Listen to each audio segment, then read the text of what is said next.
सबके नजरिया हमें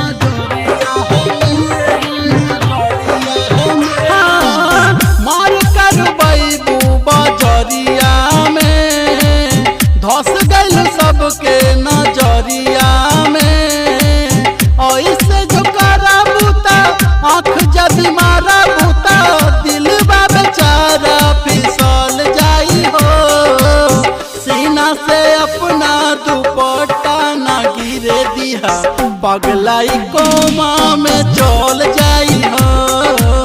सीना से अपना दुपट्टा ना गिरे दिहा पगलाई कोमा में चल जाई हो।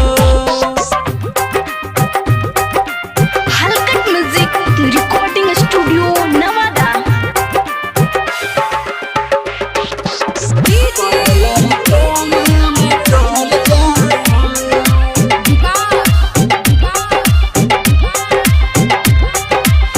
जिंदा जवानी तो हर जान लेके रही सुनाए करे जा बात करता निसाही करे जा गोरी। जिंदा जवानी तो हर जान लेके रही सुनाए करे जा बात करता निसाही। हमरा के प्यार दे दा दिल के करार दे दा नाही तो दही आई गोल जाई हो।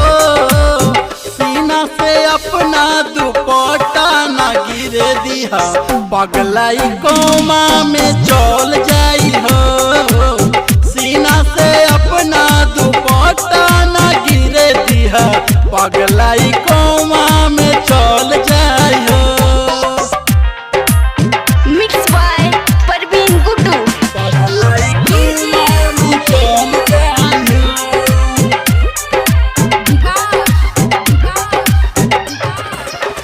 सौरभ के एक ही बचल बाटे अब चाह रे करता निवादा करब तोहर से बियाह रे।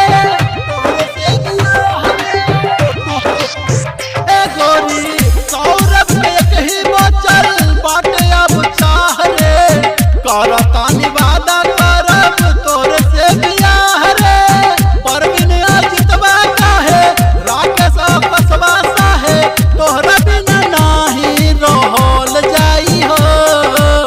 सीना से अपना दुपट्टा ना गिरे दिहा पगलाई कोमा में चल जाई हो।